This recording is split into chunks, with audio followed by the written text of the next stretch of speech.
2-3 ದಿನಗಳಿಂದ ನಿರಂತರವಾಗಿ ಉಡುಪಿಯ ಶಾಸಕರಾದ ಯಶ್ಪಾಲ್ ಸುವರ್ಣ ಬಗ್ಗೆ ಅವಹೇಳನಕಾರಿ ಅಪವಾದಗಳನ್ನು ಆಧಾರರಹಿತ ಆರೋಪಗಳನ್ನು ಮಾಡುತ್ತಿರುವ ಮಾಜಿ ಶಾಸಕರಾದ ರಘುಪತಿ ಭಟ್ರ ಬಗ್ಗೆ ಹೇಳ್ತಿದ್ದೇನೆ. ನಿರಂತರವಾಗಿ ಕಳೆದ 2 ದಿನಗಳಿಂದ ಉಡುಪಿ ಶಾಸಕರ ಬಗ್ಗೆ ರಘುಪತಿ ಭಟ್ರ ಅವರು ಆಧಾರರಹಿತ ಆರೋಪಗಳನ್ನು ಮಾಡ್ತಿದ್ದಾರೆ.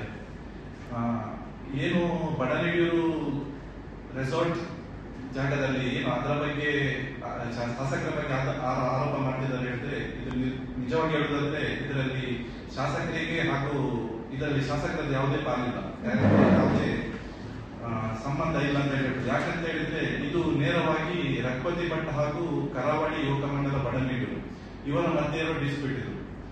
ಇದಕ್ಕೆ ಒಂದು ಈಗ ಕರಾವಳಿ ಯುವಕ ಮಂಡಲದವರು ಶಾಸಕರ ಹತ್ರ ಬರ್ತಾರೆ, ಶಾಸಕರ ಉಡುಪಿ ಶಾಸಕರ ಮೇಲೆ ಅವರ ಹತ್ರ ಬಂದು ಅವರೊಟ್ಟಿಗೆ ಹೀಗೆ ಅನಧಿಕೃತವಾಗಿ ಹಾಗೂ ಸುಳ್ಳು ದಾಖಲೆಗಳನ್ನು ನಿರ್ಮಿಸಿ ರೆಸಾರ್ಟ್ ಕಟ್ಟಲಿಕ್ಕೆ ಒಂದು ಹುನ್ನಾರ ನಡೀತಿದೆ ಅನ್ನುವ ಮನವಿ ಮೇರೆಗೆ ನಮ್ಮ ಉಡುಪಿ ಶಾಸಕರಾದ ಯಶ್ಪಾಲ್ ಸುವರ್ಣ ಅವರು ಶಾಸಕ ನೆಲೆಯಲ್ಲಿ ಇದರ ಬಗ್ಗೆ ಕಾನೂನು ಕ್ರಮ ಸೂಕ್ತ ತನಿಖೆ ನಡೆಸಿ ಕಾನೂನು ವ್ಯಾಪ್ತಿಯಲ್ಲಿ ಕ್ರಮ ಕೈಗೊಳ್ಳಬೇಕಂತೇಳಿ ಪತ್ರವನ್ನು ಬರೀತಾರೆ. ಆಸ್ ಎ MLA ಆಗಿ ಅವರ ಡ್ಯೂಟಿಯಲ್ಲಿ ಮಾಡ್ತಿರ್ತಾರೆ. ಆದ್ರೆ ಇದನ್ನೇ ಇಟ್ಕೊಂಡು ನಿರಂತರವಾಗಿ ಮಾಜಿ ಶಾಸಕರಾದ ರಘುಪತಿ ಭಟ್ ಅವರು ನಮ್ಮ ಶಾಸಕರ ಮೇಲೆ ಆರೋಪವನ್ನು ಮಾಡ್ತಿದ್ದಾರೆ. ಇದೊಂದು ಹತಾಶಾ ಭಾವನೆ ಅಂತ ಹೇಳ್ಬೋದು. ಯಾಕಂದ್ರೆ ಈಗ ನಮ್ಮ ಉಡುಪಿ ಶಾಸಕರಾದ ಯಶ್ಪಾಲ್ ಸುವರ್ಣ ಅವರು ಹಿಂದುಳಿದ ವರ್ಗದಿಂದ ಬಂದಂತ ಒಬ್ಬ ಸಾಮಾನ್ಯ ಕಾರ್ಯಕರ್ತ. ಯಾಕಂದ್ರೆ ನಾವು 2002 ನಾವು ಪಕ್ಷಕ್ಕೆ ಸೇರುವಾಗ ನಮ್ಗೆ ಈ ವಿರೋಧ ಪಕ್ಷದವರ ತೊಂದರೆಗೆ ನಮ್ಗೆ ಎದೆ ಕೊಟ್ಟು ನಿಂತವರು ನಮ್ಮ ಯಶ್ಪಾಲ್ ಸುವರ್ಣ ಅವರು. ಯಾಕಂದ್ರೆ ನಮ್ಗೆ ಆ ಸಂದರ್ಭದಲ್ಲಿ ಪಕ್ಷ ಸೇರುವ ಸಂದರ್ಭದಲ್ಲಿ ಅಂದ್ರೆ ಭಾಜಪ ಬೆಳೀತಾ ಬರ್ತಾ ಇರೋ ಸಂದರ್ಭದಲ್ಲಿ ಈ ಕಾಂಗ್ರೆಸ್ಸಿಗರ ಒಪ್ಪಟವನ್ನು ಎದುರು ನಿಂತು ಇದು ಫೇಸ್ ಮಾಡಿದವರು ಅಂತ ಹೇಳಿದ್ರೆ ಯಶ್ಪಾಲ್ ಸುವರ್ಣ. ನಮ್ಗೆ ಯಾಕಂದ್ರೆ ಯಶ್ಪಾಲ್ ಸುವರ್ಣ ಎಂಬುದು ಆ ಕಾಲದಲ್ಲಿ ನಾವು ಪಕ್ಷಕ್ಕೆ ಸೇರಿದ ಸಂದರ್ಭ ನಮ್ಮೊಂದು ಶಕ್ತಿ ಆಗಿದ್ದು. ಉಡುಪಿ ಬಿಜೆಪಿಗೆ ಯಶ್ಪಾಲ್ ಸುವರ್ಣ ಒಬ್ಬ ಶಕ್ತಿ ಅಂತ ಹೇಳ್ಬೋದು. ಅಂತಹ ವ್ಯಕ್ತಿಯನ್ನು, ಹಿಂದುಳಿದ ಬಂದಂತಹ ವ್ಯಕ್ತಿಯನ್ನು MLA ಪಕ್ಷದ ನಿರ್ಧಾರದಂತೆ RSS ನಿರ್ಧಾರದಂತೆ, ಸಂಘದ ಹಿರಿಯರ ನಿರ್ಧಾರದಂತೆ, ಪಕ್ಷದ ಹಿರಿಯರ ನಿರ್ಧಾರದಂತೆ ಕಳೆದ ಬಾರಿ ಉಡುಪಿ ಶಾಸಕರಾಗಿ ಟಿಕೆಟ್ ನೀಡಿ ಅವರನ್ನು ಉಡುಪಿ ಜನಗಳು ಹಾಗೂ ನಮ್ಮ ಪಕ್ಷದ ನಿಷ್ಠಾವಂತ ಕಾರ್ಯಕರ್ತರು, ಪಕ್ಷದ ಕಾರ್ಯಕರ್ತರು ಎಲ್ಲರೂ ಒಟ್ಟು ಸೇರಿ ಬಹಳಷ್ಟು ದೊಡ್ಡ ಮೊತ್ತದ ಮಾರ್ಜಿನಿಂದ ಅವರನ್ನು ಗೆಲ್ಲಿಸಿದ್ದಾರೆ. ಈ ಗೆಲುವನ್ನು ಮೋಸ್ಟ್ಲಿ ಯಾರು ಜೀರ್ಣವಾದಂತೆ ಕಾಣ್ತಾರೆ ಕೆಲವರಿಗೆ. ಯಾಕಂದ್ರೆ ಹಿಂದುಳಿದ ಬಂದ ವ್ಯಕ್ತಿಯನ್ನು ಅವರು ಒಪ್ಪಿಕೊಳ್ಳುವ ಮನಸ್ಥಿತಿಯೇ ಇಲ್ಲ ಅಂತ ಕಾಣ್ತದೆ. ಕೆಲವೊಂದು ಜನರಿಗೆ ಈ ಒಪ್ಪಿಕೊಳ್ಳುವ ಮನಸ್ಥಿತಿ ಇಲ್ಲ ಅಂತ ಹೇಳಿ ಕಾಣ್ತಾ ಇದೆ. ಯಾಕಂದ್ರೆ ಪ್ರತಿ ಬಾರಿಯೂ ಯಶ್ಪಾಲ್ ಸುವರ್ಣ ಅವರನ್ನು ನೇರವಾಗಿ ಟಾರ್ಗೆಟ್ ಮಾಡ್ತಾ ಇದ್ದಾರೆ. ಯಶ್ಪಾಲ್ ಸುವರ್ಣ ಅಂತ ಈಗಿನ ಸಂದರ್ಭದಲ್ಲಿ ಈಗ ಕರ್ನಾಟಕ ಕಾಂಗ್ರೆಸ್ ಸರ್ಕಾರದ ಸಂದರ್ಭದಲ್ಲಿ ಯಾವುದೇ ಅನುದಾನ ಬರದಿದ್ರು ಕೂಡ ಬಹಳ ಒಳ್ಳೆಯ ರೀತಿಯಿಂದ ಯಶ್ಪಾಲ್ ಸುವರ್ಣ ಅವರು ತಮ್ಮ ಕಾರ್ಯವೈಖರಿಯ ಮೂಲಕ ಜನ ಮನ್ನಣೆ ಗಳಿಸಿದ್ದಾರೆ. ಯಾವುದೇ ಬ್ಯಾಡ್ ಒಪಿನಿಯನ್ ಇಲ್ಲದೆ, ಯಾವುದೇ ಭ್ರಷ್ಟಾಚಾರದ ಆರೋಪವಿಲ್ಲದೆ ಬಹಳಷ್ಟು ಒಳ್ಳೆ ರೀತಿಯಿಂದ ಬಂದಂತಹ ಫಂಡ್ ಅನ್ನು ಆದಷ್ಟು ಅಭಿವೃದ್ಧಿಯ ಕಡೆಗೆ ಗಮನ ಹರಿಸಿ ತನ್ನ ಕೆಲಸವನ್ನು ಮಾಡ್ತಿದ್ದಾರೆ. ಇಂಥ ಸಂದರ್ಭದಲ್ಲಿ ಪ್ರತಿಯೊಂದು ವಿಧದಲ್ಲಿ ಅವರನ್ನು ಟಾರ್ಗೆಟ್ ಮಾಡ್ತಿದ್ದಾರೆ. ಇದು ಇಂಟೆನ್ಷನಲ್ ಆಗಿ ನಡೀತಾ ಇದೆ. ಯಾಕಂದ್ರೆ ಒಬ್ಬ ಶಾಸಕ ವೈಯಕ್ತಿಕ ಒಬ್ಬ ಪರ್ಸನ್ ಬಗ್ಗೆ ಎಗೇನ್ ಅದನ್ನೇ ಟಾರ್ಗೆಟ್ ಮಾಡ್ತಿದ್ದಾರೆ. ಯಾಕಂದ್ರೆ ಸೀಟ್ ಇಲ್ಲ ಅಂತ ಹೇಳುವಂತದ್ದು. ಯಾಕಂದ್ರೆ ಈಗ ಭಾಜಪದಲ್ಲಿ ಒಂದು ಕೌನ್ಸಿಲ್ ಸೀಟ್ ಆಗಲಿ, ಒಂದು ಪಂಚಾಯತ್ ಸೀಟ್ ಆಗಲಿ, ಅದು ಒಬ್ಬರಿಬ್ಬರ ನಿರ್ಧಾರಲ್ಲ. ಯಾಕಂದ್ರೆ ಕೋರ್ ಕಮಿಟಿ ಇರುತ್ತೆ, ನಮ್ಮ ಲೋಕಲ್ ಕೋರ್ ಕಮಿಟಿ ಇರುತ್ತೆ, ರಾಜ್ಯದ ಕೋರ್ ಕಮಿಟಿ ಇರುತ್ತೆ, ಎಲ್ಲ ಈಗ ಒಟ್ಟು ಸೇರಿ ನಿರ್ಧಾರ ಕೈಗೊಳ್ಳುವಂತ ನಿರ್ಧಾರ. ಇದು ವ್ಯವಸ್ಥಿತವಾಗಿ ಈಗ ಸ್ಪ್ರೆಡ್ ಮಾಡ್ತಾ ಇದ್ದಾರೆ. ಯಾಕಂದ್ರೆ ಉಡುಪಿ ಶಾಸಕರಿಗೆ ಒಂದೇ ಬಾರಿ ಟಿಕೆಟ್ ಇರೋದು, ನೆಕ್ಸ್ಟ್ ಬಾರಿ ಟಿಕೆಟ್ ಇಲ್ಲ ಅಂತೇಳಿ. ಯಾಕಂದ್ರೆ ಇದೊಂದು ಕಾರ್ಯಕರ್ತರನ್ನು ಗೊಂದಲಕ್ಕೆ ಈಡು ಮಾಡುವಂತ ಒಂದು ಪಿತೂರಿ ಆಗಿದೆ. ಶಾಸಕರಾದ ರಘುಪತಿ ಭಟ್ ಅವರು ಪಕ್ಷದಿಂದ 3 ಬಾರಿ ಶಾಸಕರಾಗಿದ್ರು, ಪಕ್ಷದ ಯುವ ಮೋರ್ಚಾ ಜಿಲ್ಲಾಧ್ಯಕ್ಷರಾಗಿದ್ರು, ನಗರಸಭೆ ಮೆಂಬರ್ ಆಗಿದ್ರು. ಆದ್ರೂ ಕಳೆದ ಬಾರಿ ತನಗೆ ಸೀಟ್ ಸಿಗ್ಲಿಲ್ಲ ಅಂತ ಹೇಳಿ MLC ಎಲೆಕ್ಷನ್ಗೆ ಪಕ್ಷೇತರರಾಗಿ ಫೈಟ್ ಮಾಡಿದ್ದಾರೆ. ಚಿಹ್ನೆ ಇರಲಿ, ಚಿಹ್ನೆ ಇರದೇ ಇರಲಿ. ಯಾಕಂದ್ರೆ ಪಕ್ಷದ ಅಧಿಕೃತ ಕ್ಯಾಂಡಿಡೇಟ್ ಇರುವಾಗ ಬಂಡಾಯ ಪಕ್ಷೇತರವಾಗಿ ಸ್ಪರ್ಧಿಸೋದು ಖಂಡಿತ ಅದು ಬಂಡಾಯ ಅಂತ ಹೇಳ್ಬೋದು. ಹಾಗಾಗಿ ಅದನ್ನು ನಾವು ಒಪ್ಪಿಗೆ ರೆಡಿಲ್ಲ. ಯಾಕಂದ್ರೆ ಚಿಹ್ನೆ ಇರಲಿಲ್ಲ, ನಾನು ಚಿಹ್ನೆ ಇಲ್ಲದಕ್ಕೆ ನಾನು ಸ್ಪರ್ಧಿಸಿದ್ದೆ ಅಂತೇಳಿ. ಇದು ಅವರೊಟ್ಟಿಗೆ ಈಗ ರಂಗಪತಿ ಭಟ್ರು ಖಂಡಿತವಾಗಿಯೂ ಉಡುಪಿ ಶಾಸಕರಾದ ಎಸ್ ಬಸವಣ್ಣವರ ಎಲೆಕ್ಷನ್ ಖಂಡಿತವಾಗಿಯೂ ಕೆಲಸ ಮಾಡಿದ್ದಾರೆ, ಯಾರು ಇಲ್ಲ ಅಂತ ಹೇಳಿದ್ರು. ಹಾಗೆ 3 ಬಾರಿ ಶಾಸಕರಾದ ರಂಗಪತಿ ಭಟ್ರವರ ಎಲೆಕ್ಷನ್ ಅಲ್ಲಿ ಎಸ್ ಬಸವಣ್ಣ ಅಂತ ವ್ಯಕ್ತಿ ತುಂಬಾ ಕೆಲಸ ಮಾಡಿದ್ದಾರೆ. ಯಾಕಂದ್ರೆ ಗೆಲುವಿನಿಂದ ಎಸ್ ಬಸವಣ್ಣವರದ್ದು ತುಂಬಾ ಕೆಲಸ ಇದೆ. ಎಸ್ ಬಸವಣ್ಣವರದ್ದು ಶಾಸಕರಾದ ಎಸ್ ಬಸವಣ್ಣವರ ಮೇಲೆ ಮಾಜಿ ಶಾಸಕರ ನಿರಂತರವಾಗಿ ಒಂದು 6 ತಿಂಗಳಿಂದ ನೋಡ್ತಾ ಇದ್ದೇವೆ. ಅವರ ಬೇರೆ ಬೇರೆ ವಿಷಯಗಳನ್ನು ಎದುರುತ್ತಾ ರಾಜಕೀಯ ದ್ವೇಷದ ರೀತಿಯಲ್ಲಿ ಪ್ರತಿಭಟನೆ ಮಾಡ್ತಾ ಇದ್ದನ್ನು ಗಮನಿಸ್ತೀವಿ. ಒಬ್ಬ ದೀರ್ಘಾವಧಿಯ ಜನಪ್ರತಿನಿಧಿಯಾಗಿ ಒಬ್ಬ ಶಾಸಕ, 3 ಅವಧಿಯ ಶಾಸಕ, ಅವರು ಹೇಳ್ತಾರೆ 3 ಅವಧಿಯ ನಾನು ಶಾಸಕ, ನನಗೆ ಕಾನೂನು ಗೊತ್ತಿದೆ, ಎಲ್ಲ ರೀತಿಯಲ್ಲೂ ನಾನು ಅನುಭವ ಇದೆ ಅಂತ ಹೇಳ್ತಾರೆ. ಆದರೆ ನಗರಾಭಿವೃದ್ಧಿ ಪ್ರಾಧಿಕಾರದಲ್ಲಿ ಅವರದ್ದೇ ಫೈಲಿಗೆ ಅವರು ಇವತ್ತು ಪ್ರತಿಭಟನೆ ಮಾಡುವುದು ಹಾಸ್ಯಾಸ್ಪದ. ಯಾಕಂತಂದ್ರೆ ನಾನು ಗ್ರಾಮಾಂತರ ಭಾಗದ ಅಧ್ಯಕ್ಷನಾಗಿ ನಮ್ಮ ಕಾರ್ಯಕರ್ತರು ಇವತ್ತು ತುಂಬಾ ರೀತಿಯಲ್ಲಿ ಜನಸಮಾಧಾನವನ್ನು ನೋಡಿದ್ದೇವೆ. ಒಬ್ಬ ಮಾಜಿ ಶಾಸಕರಿಗೆ ಅವರದ್ದೇ ಕೆಲಸ ಮಾಡಬೇಕಾದ್ರೆ ಅವರು ಪ್ರತಿಭಟನೆಗೆ ಕೂತ್ಕೊಳ್ಬೇಕಾ? ಕಾನೂನಲ್ಲಿ ಅವರ ಫೈಲ್ ಸರಿ ಇದ್ರೆ ಪ್ರತಿಭಟನೆ ಕೂರುವಂತ ಪ್ರಮೇಯವೇ ಬರುತ್ತಿಲ್ಲ. ಯಾಕಂತಂದ್ರೆ ಅವರು ಪ್ರಭಾವಿ ಇದ್ದಾರೆ. ಅವರು ಇವತ್ತು ನಮ್ಗೆ ಗೊತ್ತಿದ್ದಾಗೆ ಕಾಂಗ್ರೆಸ್ ಸಚಿವರೊಟ್ಟಿಗೆ ಸಹ ಒಳ್ಳೆ ಸಂಪರ್ಕದಲ್ಲಿದ್ದಾರೆ. ಇಲ್ಲಿಯ ಸ್ಥಳೀಯ ಕಾರ್ಯಕರ್ತರೊಟ್ಟಿಗೆ ಸಹ ಒಳ್ಳೆ ಸಂಪರ್ಕದಲ್ಲಿ ಅವರಿದ್ದಾರೆ. ಅವರ ಕೆಲಸ ಮಾಡಲಿಕ್ಕೆ ಏನು ಪ್ರಾಬ್ಲಮ್ ಇಲ್ಲ. ಆಕ್ಚುಲಿ ನಮ್ಮ ಶಾಸಕರ ಕೆಲಸ ಮಾಡಲಿಕ್ಕೆ ಇವತ್ತು ನಮಗೆ ಸಮಸ್ಯೆ ಆಗ್ತದೆ. ಇವತ್ತು ಕಾಂಗ್ರೆಸ್ ಸರ್ಕಾರ ಇರುವುದು, ಇಲ್ಲಿಯ ಸ್ಥಳೀಯ ಪ್ರತಿನಿಧಿಗಳು ಅಡ್ಡಕಲಾಪವನ್ನು ನಾವು ನೋಡಿದ್ದೇವೆ. ಯಾವುದೇ ಅವರಿಗೆ ಕಷ್ಟ ಇಲ್ಲದೆ ಅವರು ಕೆಲಸಗಳನ್ನು ಮಾಡಬಹುದು. ಹಾಗಾಗಿ ಇವತ್ತು ನಮಗೆ ವಿಚಿತ್ರ ಆಗ್ತದೆ. ನಮ್ಮ ಶಾಸಕರು ಕಾಂಗ್ರೆಸ್ ಸಚಿವರಿಗಿಂತ ಪ್ರಭಾವಿ ಅನ್ನೋ ರೀತಿಯಲ್ಲಿ ನಮ್ಗೆ ಇವತ್ತು ಭಾಸ. ಒಂದು ಯುವಕ ಮಂಡಲ ಒಂದು ತನ್ನ ಸಮಸ್ಯೆಗಳು ಬಂದಾಗ ಶಾಸಕರಿಗೆ ಮನವಿಯನ್ನು ಮಾಡಿದಾಗ ಶಾಸಕರು ಅದಕ್ಕೆ ಸ್ಪಂದಿಸಿ ಆ ಯುವಕ ಮಂಡಲಕ್ಕೆ ನ್ಯಾಯ ಕೊಡುವ ಕೆಲಸವನ್ನ ಮಾಡಿ, ಅಲ್ಲಿ ಕಾನೂನು ತೊಡಕೇನಿದೆ ಅದನ್ನ ಗಮನಿಸಿ ಅದನ್ನ ಅವರು ಅರ್ಜಿಗೆ ಸಂಬಂಧಪಟ್ಟ ಇಲಾಖೆಗೆ ಪತ್ರ ಬರೆದಿದೆ. ಆದರೆ ಪತ್ರ ಬರೆದ ನಂತರ ಅಲ್ಲಿ ಕಾನೂನಿನ ತೊಡಕಿದ್ದರೆ ಅದು ಬೈ ಕ್ಲಿಯರ್ ಆಗಬೇಕು, ವಿಶ್ವ ಸಿಗಬೇಕಿತ್ತು. ಅದರಲ್ಲಿ ಏನಿಲ್ಲ, ನಿನ್ನೆ ಸಹ ಸ್ಪಷ್ಟತೆಯನ್ನು ಕೊಟ್ಟಿದ್ದಾರೆ ಶಾಸಕ. ಕಾನೂನಲ್ಲಿ ಸರಿ ಇದ್ರೆ ಅದನ್ನು ಕೊಡ್ಬೋದು, ನಮ್ದೇನು ಆಕ್ಷೇಪ ಇಲ್ಲ ಅಂತ ಸ್ಪಷ್ಟವಾಗಿ ಪತ್ರದಲ್ಲಿ ಹೇಳಿದ್ದಾರೆ.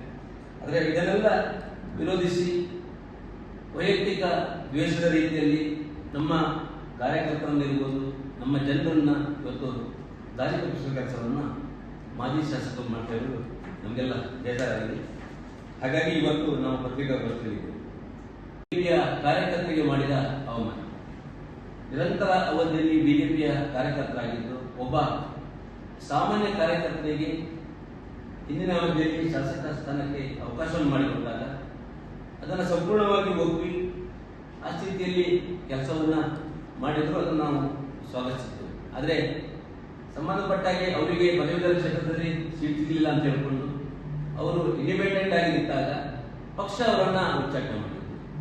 ಬಿಜೆಪಿಯ ಕಾರ್ಯಕರ್ತರಾಗಲಿ ನಾವು ಪಕ್ಷವೇ ಅವರನ್ನ, ಅವರು ಪಕ್ಷಕ್ಕೆ ವ್ಯತಿರಿಕ್ತವಾಗಿ ಹೋದಾಗ ಪಕ್ಷ ಅವರನ್ನು ಉಚ್ಚಾಟನೆ ಮಾಡಿದ್ದು.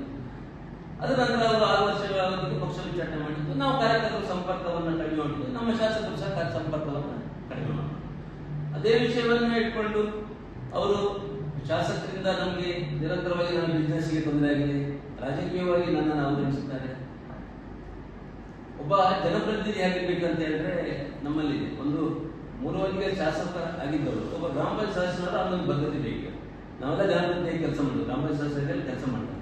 ಒಂದು 3 ಅವಧಿ ಮಾಡಿದಾಗ ಸ್ವಲ್ಪ ಪಕ್ಷ ಅದನ್ನು ತೀರ್ಮಾನ ಮಾಡೋದೇನೆಂದ್ರೆ ಪಕ್ಷವೇ. ನಮಗೆ ಪಕ್ಷ ಅಧ್ಯಕ್ಷರಾಗಿ ಹೈಕಮಾಂಡ್ ಇದೆಲ್ಲ ಇದೆ, ಪಕ್ಷ ತೀರ್ಮಾನ ಮಾಡ್ತೇವೆ. ಆ ಪಕ್ಷದ ತೀರ್ಮಾನಕ್ಕೆ ನಾವೆಲ್ಲರೂ ಬದ್ಧರಾಗಿದ್ದೇವೆ. ಪಕ್ಷ ಪಡೆಯಲ್ಲ ಅಂತ ಹೇಳ್ಬಿಟ್ಟು ಸ್ವಲ್ಪ ವೇಟ್ ಮಾಡಬೇಕಿತ್ತು. ಅದನ್ನು ಬಿಟ್ಕೊಂಡು ಈಗ ವಿನಾಕಾರಣ ನಮ್ಮ ಶಾಸಕರ ಮೇಲೆ ಜನರನ್ನು ಎತ್ತಿಕೊಳ್ಳುವ ಕೆಲಸವನ್ನು ಮಾಡುವುದು ಬಹಳ ಬೇಸರ ಇದೆ. ಹಾಗಾಗಿ ಇವತ್ತು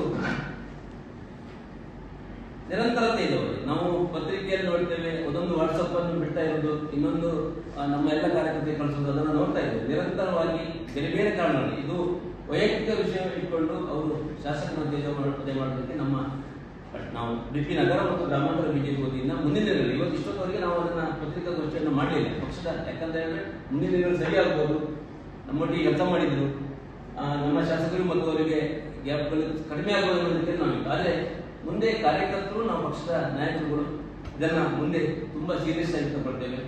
ಇವರು ಪದೇ ಪದೇ ಶಾಸಕರ ಬಗ್ಗೆ ಒಬ್ಬ ಶಾಸಕ ಹಿಂದೂ ಧ್ವನಿಯಾಗಿ ಇವತ್ತು ಪಕ್ಷದ ಸಿದ್ಧಾಂತದಡಿ ಇವತ್ತು ಕೆಲಸವನ್ನು ಮಾಡ್ತಾ ಇದ್ದಾರೆ.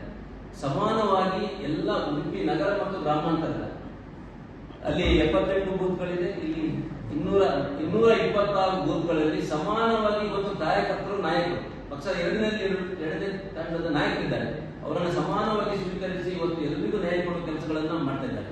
ಅದರ ಮಧ್ಯೆ ಇವರು ಹತಾಶರಾಗಿ ಇವತ್ತು ಯಾವುದೇ ಪಕ್ಷದ ನಾಯಕರು ನಮ್ಮ ಕೆಳಹಂತದ ನಾಯಕರು ನಮಗೆ ಸಿಗುವುದಿಲ್ಲ, ಇವತ್ತು ಶಾಸಕರನ್ನು ಎತ್ತಿ ಕಟ್ಟಿದ್ರೆ ನನಗೆ ಒಂದಿಷ್ಟು ಲಾಭ ಆಗ್ಬೋದು ಅಂತೇಳಿ ಇವತ್ತು ಇವರು ಕೆಲಸವನ್ನು ಮಾಡ್ತಾ ಇದ್ದಾರೆ.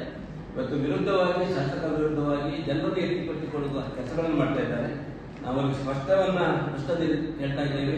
ಇವತ್ತು ನೀವು ಪದೇ ಪದೇ ಶಾಸಕರನ್ನ ನೀವು ಮತ್ತೆ ನೀವು ರೌಡಿಸಂ ಶಾಸಕರು ಅಂತ ಹೇಳುವುದು ಅಥವಾ ತನ್ನ ವೈಯಕ್ತಿಕ ದ್ವೇಷ ವೈಯಕ್ತಿಕ ಬಿಸ್ನೆಸ್ಗೆ ತೊಂದರೆ ಕೊಡ್ತಾರೆ ಅಂತ ಹೇಳುವುದು, ಅದರ ಬಗ್ಗೆ ನೀವು ಪದೇ ನೀವು ಜನರನ್ನು ಎತ್ತಿಕೊಂಡಿದ್ದರೆ ನಾವು ಮುಂದಿನ ದಿನಗಳಲ್ಲಿ ನಿಮ್ಮ ವಿರುದ್ಧ ಕಠಿಣವಾದ ನಿರ್ಧಾರಗಳನ್ನು ಪ್ರತಿಭಟನೆಗಳನ್ನು ಮಾಡುವ ರೀತಿ ಮುಂದೆ ಬರ್ಬೋದು.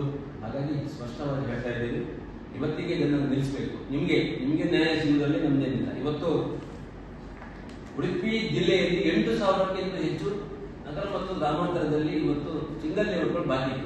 ಅದ್ರ ಬಗ್ಗೆ ಹೋರಾಟವನ್ನ ನಾವೀಗ ಪಕ್ಷದ ನೆಲೆಯಲ್ಲಿ ನಾವು ಮಾಡ್ತಾ ಇದ್ದೇವೆ, ಶಾಸಕರು ಸಹ ಮಾಡ್ತಾ ಇದ್ದಾರೆ. ಆದ್ರೆ ಒಬ್ಬ ಸ್ವಂತ ಒಂದು ಫೈಲ್ಗೋಸ್ಕರ ಇವರು ಪ್ರತಿಭಟನೆ ಮಾಡೋದು ಹಾಸ್ಯಾಸ್ಪದ. ಇವತ್ತು ಆ 8,000 ಫೈಲ್ಗಳು ಸಹ ಕಾನೂನಿನ ತೊಡಕಿನಲ್ಲಿರ್ಬೋದು, ಇವತ್ತು ಪ್ರಾಧಿಕಾರದ ಒಂದು ಅವ್ಯವಸ್ಥೆಯಲ್ಲಿ ಇರ್ಬೋದು, ಅಲ್ಲಿ ಇಲಾಖೆಯ ಅಧಿಕಾರಿಗಳ ಒಂದು ನಿರ್ಲಕ್ಷ್ಯದಲ್ಲಿರ್ಬೋದು ಅಥವಾ ಭ್ರಷ್ಟಾಚಾರದಲ್ಲಿರ್ಬೋದು, ಬೇರೆ ಬೇರೆ ಕಾರಣಗಳಿಂದ ಇವತ್ತು ಪೆಂಡಿಂಗ್ ಇದೆ. ಅದರ ಬಗ್ಗೆ ಹೋರಾಟ ಅಲ್ಲ, ವೈಯಕ್ತಿಕವಾಗಿ ಇವರು ಇವತ್ತು ತನ್ನ ಫೈಲ್ಗೋಸ್ಕರ ಹೋರಾಟ ಮಾಡುವುದು ಬಹಳ ಹಾಸ್ಯಾಸ್ಪದ.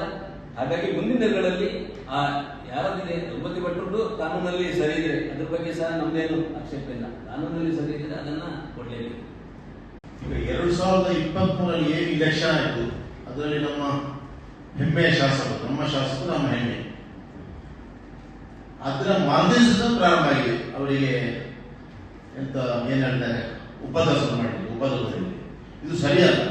ಅವರು ಸ್ವಲ್ಪ ನಮ್ಮ ರಘುವತಿ ಭಟ್ರು ಇತಿಹಾಸವನ್ನು ನೋಡ್ಬೇಕು, ಸ್ವಲ್ಪ ಹಿಂದೆ ಹೋಗುವ 2004 ಹೋಗುವ.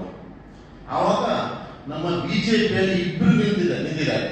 ಅಂದ್ರೆ ಅವರು ಸುಧಾಕರ್ ಶೆಟ್ಟಿ, ಸುಧಾಕರ್ ಶೆಟ್ಟಿ ನಮ್ಮ ಪಕ್ಷದಲ್ಲಿ ನಿಂತದ್ದು, ರಘುವತಿ ಭಟ್ರು MLA ನಿಂತಿದ್ದಾರೆ. ನಾವು ಯಾವಾಗಲೂ ಬಿಟ್ಕೊಡ್ಲಿಲ್ಲ. ನಮ್ಗೆ ಯಾವಾಗ ನಮ್ಗೆ ಪಕ್ಷದ ಚಿಹ್ನೆ ಮಾತ್ರ ಕಾಣೋದು, ವ್ಯಕ್ತಿ ಕಾಣಲಿಲ್ಲ. ಹಾಗಾಗಿ ಆ 2 ಬಾರಿ 2 ಜನರು ನಿಂತಿದ್ರು ಅಂತ ಬಲಾಢ್ಯ ವ್ಯಕ್ತಿ ದಿವಂಗತ ಸಭಾಪತಿ ಅಂತ ಅವರನ್ನು ಜಯಗಳಿಸಿಕೊಂಡಿದ್ದೇವೆ. ಅದು ನೆನಪಿಡ್ಬೇಕು ಅವರಿಗೆ. 3 ಬಾರಿ ಅವರನ್ನು ಜಯಗಳಿಸಿಕೊಂಡಿಲ್ಲ. ಅಂದ್ರೆ ನಾವು ರಘುವತಿ ಭಟ್ ಮಾಡಿದ್ರು ನಮ್ಮ ಪಕ್ಷ, ನಾವು ನಿಷ್ಠಾವಂತ ಕಾರ್ಯಕರ್ತರು. ಹಾಗಾಗಿ 3 ಬಾರಿ, 2ನೇ ಬಾರಿ 2008 ಅಷ್ಟೇನು ಸಮಸ್ಯೆ ಇಲ್ಲ. 2018 ಇಲೆಕ್ಷನ್ ಒಬ್ಬ ಆಗ ಸರ್ಕಾರ ಕಾಂಗ್ರೆಸ್ ಸರ್ಕಾರ ಇತ್ತು, ಮತ್ತೆ ಬಲಾಢ್ಯ ಮಂತ್ರಿ, ಬಲಾಢ್ಯ ಶಾಸಕ ಯಾರು ಪ್ರಮೋದ್ ಮಧ್ವರಾಜ್ ಅವರನ್ನು ನಾನು ನಗರಾಧ್ಯಕ್ಷನಾಗಿದ್ದೇನೆ. ಯಾವುದು ಬಿಜೆಪಿ ನಗರಾಧ್ಯಕ್ಷ ನಾನಾಗಿದ್ದೇನೆ. ನಮ್ಮ ಜಗದೀಶ್ ಪ್ರಧಾನ ನಮ್ದು ಟೀಮ್ ವರ್ಕ್ ಮಾಡಿ ಅವರನ್ನು ಪ್ರಮೋದ್ ಮಧ್ವರಾಜ್ ಎದುರಲ್ಲಿ, ಒಂದು ಮಂತ್ರಿ ಎದುರಲ್ಲಿ 12,000 ಸೀಟಲ್ಲಿ ಅವರನ್ನು ಜಯಗಳಿಸಿದ್ದೇವೆ. ಅದನ್ನು ಸ್ವಲ್ಪ ನೋಡ್ಬೇಕು. ಪಾಪ ಯಶ್ಪಾಲ್ ಸುವರ್ಣ, ನಾವು ಯಶ್ಪಾಲ್ ಸುವರ್ಣ ನಮ್ಮ ಪಕ್ಷದ ಅವರು MLA, ಅವರನ್ನು ಬಿಟ್ಕೊಡೋ ಪ್ರಶ್ನೆ ಇಲ್ಲ. ಒಂದು ಯಾವಾಗ ಹೇಳಿಕೆಯಲ್ಲಿ ಅಂತ ನಾವು ಅವರು ಸೋಲಿಸೋದಾಗದನ್ನು ಅದನ್ನು ನಾವು ಚಾಲಿಯಾಗಿ ತಗೊಂಡಿದ್ದೆ, ಹೇಗೆ ನಾವು ನೋಡ್ತೇವೆ. ನಮ್ಮ ಶಾಸಕರನ್ನು ಬಿಟ್ಕೊಡೋ ಪ್ರಶ್ನೆ ಇಲ್ಲ, ಅದು ಸರಿಯಲ್ಲ.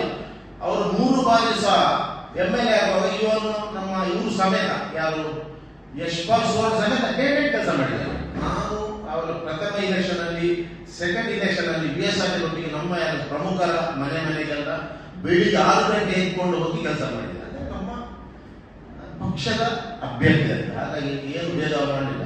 ಈಗ ಇದು ಯಶ್ಪಾಲ್ ಸುವರ್ಣ ಆದ ನಂತರ ಪ್ರತಿಯೊಂದು ಕಾಡಿದ್ದಾರೆ, ಪ್ರತಿಯೊಂದೇ ಕಡೆ. ಇದು ಸರಿಯಲ್ಲ. ನಾನು ಅವ್ರಿಗೆ ಹೇಳ್ತಿದ್ದೇನೆ, ಒಂದು ಏನೋ ಹೆಚ್ಚಿಗೆ 3 ಬಾರಿ ನಿಮ್ಮನ್ನು ನಾವು ಏನೂ ಇದಿಲ್ಲದೆ ಜಯ ಗಳಿಸಿಕೊಟ್ಟಿದ್ದೇವೆ. ಅದು ಕಷ್ಟದ ಕಾಲ. ಯಾವಾಗ ಅವರು ನಿಂತಿದ್ದಾರೆ ನಮ್ಮ ಸರ್ಕಾರ ಇದೆ ನೆನಪಿರಲಿ, ಆಗ ಕಷ್ಟದ ಕಾಲ, ಕಾಂಗ್ರೆಸ್ನ ಆಡಳಿತ ಇತ್ತು ಆ ಸಮಯದಲ್ಲಿ.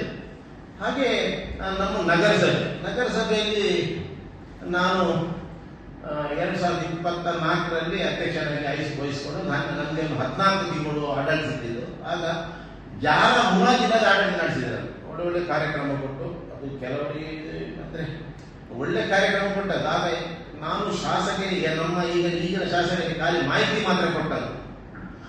ನನಗೆ ಆ 14 ತಿಂಗಳಲ್ಲಿ ಯಾವುದೇ ಅಡೆತಡೆ ಮಾಡಲಿಲ್ಲ, ಯಾವುದೇ ಶಿಫಾರಸು ಮಾಡಿ ಮಾಡು ಮಾರ ಅದು ನನಗೆ ಖುಷಿಯಾಗಿದೆ. ಹಾಗಾಗಿ ರಘುಪತಿ ಭಟ್ರು ಸ್ವಲ್ಪ ಅವಸರ ಜಾಸ್ತಿ ಆಯ್ತು, ಅವರು ಸ್ವಲ್ಪ ಸೀಟು ಎಲೆಕ್ಟ್ ಮಾಡಿ ಹಿರಿಯರು ನಿರ್ಧಾರ ಮಾಡಿದ್ದು, ಹೈಕಮಾಂಡ್ ನಿರ್ಧಾರ ಮಾಡಿದ್ದು. ಹಾಗಾಗಿ ಸ್ವಲ್ಪ ಏನು ಹೇಳ್ತಾರೆ, ಜಾಸ್ತಿ ಸ್ವಲ್ಪ ಸಮಾಧಾನ ವಹಿಸ್ಕೊಟ್ಟು ಇದ್ದಿತ್ತು ಅವರು. ಈಗ ಪ್ರತಿಯೊಂದು ಈಗ ಅದು